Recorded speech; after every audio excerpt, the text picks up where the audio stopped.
Hello, here we are with an unboxing of the Nokia 808 PureView, one of the most talked about Nokia handsets of recent times, because it's got a 41 megapixel camera. So here it is in its official packaging. On the back here we've got some of the details about it. So yes, it's got a 41 megapixel camera. It's got a 4-inch AMOLED display. It's got Xenon flash, a 1.3 gigahertz processor, 16 gig of internal memory, GPS, micro USB, micro HDMI, 3.5mm connection, Bluetooth, Dolby Digital, Carl's Zeiss lens. So let's get into the packaging. Now this is a UK spec model that we have here. It's also the black coloured unit. So there is the device. We'll come back to that in a moment. So included in the box is the battery, the Nokia BV-4D, and this has a 1400 milliamp hour capacity. Moving the rest of the innards here, we got some documentation, sort of quick guide to the actual device itself. We then have supplied a micro USB cable with USB connection on the other end, to which the USB connects to this 3-pin UK mains power adapter. Pops up like so to actually connect into the mains. You can use this thing for connecting the device to the computer as well. So there's the mains adapter, sort of a barrel finish to that. It's quite nice. We then get provided with a set of in-ear headphones, 3.5mm jack and replacement earbuds. And we've then also got a little lanyard strap which we can actually attach to the device to carry it around, because it kind of is used as a camera. That's the aim of it. So let's bring the device in and take a bit more of a look at it. So on the front here we do have the 4-inch AMOLED display. We've got a speaker, we've got a sensor here, and then we've got the buttons on the front. Taking a look at the side of the device, we've got a volume up and down key. We've also got a lock button for the device, and then we've got the dedicated camera button, which is essential with this device. On the bottom we've got a microphone here. Coming round to the side, there's nothing to speak of, it's completely flush. On the top we've then got the micro USB port for charging and connecting to a computer. Got a 3.5mm headphone jack, and under the cover here we've also got the HDMI connection. So that's micro HDMI that you can use to connect it to an HD display to share the content that is on the device. On the back we've then got the whopping 41 megapixel camera. Now we're not going to go into massive depth on this camera because there's plenty of stuff that's been publicised about the camera and the capabilities, and people who have passed judgment who are much better placed to do so on the camera capabilities than ourselves. But this is the back cover. We've got the Nokia branding, we've sort of got this raised piece here, and we've got the Nokia 808 just down here at the bottom.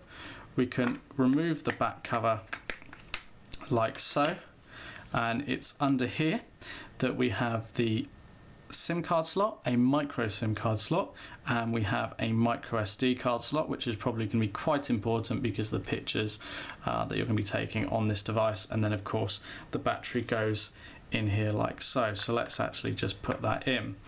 Now one of the key things to consider about this device that is running Symbian Bell, so it's not going to be for everyone. Of course Nokia are moving to Windows Phone, and this is probably one of the last devices, if not the last device, that will run Symbian. So we've got a 1.3 gigahertz processor powering this device. We're not talking dual core capability on here, and there's certainly going to be some limitations in the Symbian operating system in terms of what it can do, app availability, etc. But you have got the 4-inch AMOLED screen. You've got full 3G, you've got Bluetooth, you've got Wi-Fi, you've got GPS, you've got your micro HDMI and everything on here. You know, the killer feature just is this camera. And then on the front you've got a VGA front-facing camera for video calls. Let's just remove this screen protector so that you can see this a little bit better. So it's just booting up at the moment. So you've got sensors on here for different orientation, landscape and that. Now the talk time on here, you're looking at around about 6.5 hours on 3G or 11 hours on GPRS. Standby time ranges from 465 to 540 hours. That's quite heavy, and it feels a little bit top heavy on this device. Comes in at 169 grams. So it's not the lightest. Let's quickly just run through the setup there into English, and let's go to United Kingdom. Right, so here we are at the home screen. Now we can flick around to different home screens. We can go into the applications, so be it our contacts. Can add a contact here, input their information. We've got, you see here just illuminating that we've got a red end call sort of power button, we've got the home button in the middle, and we've got the green answer button. So if you actually press either of those, it'll take us into our call log or back to the home screen. We've got the store here that we can go through and purchase applications. We've got maps here as well. We've got access to some of the settings where we can add a widget, shortcut, change the wallpaper, add another home screen. So we've got a few home screens at the moment. We've got a blank one there that we can choose what we do with. So we could change the wallpaper on this if we wanted. We can add a widget. We've got lots of different options in terms of what widgets that you actually add to the device screen. So there it's added the data counter. Let's add calendar. It's done that. So you can see how that you can customize the screen there. And go back through our different home screens, then we can go into the applications. Got the gallery where we can of course view the photos that we've taken.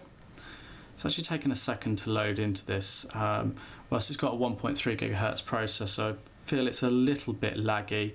Of course it's got quite a bit of information to load up here with the images. It'd be nice to see it was a little bit faster. Bit of a drawback there, it's still actually loading. And it's not like you can do anything whilst that's doing it, so we can, there is definitely that lag. You see how I'm clicking into the gallery.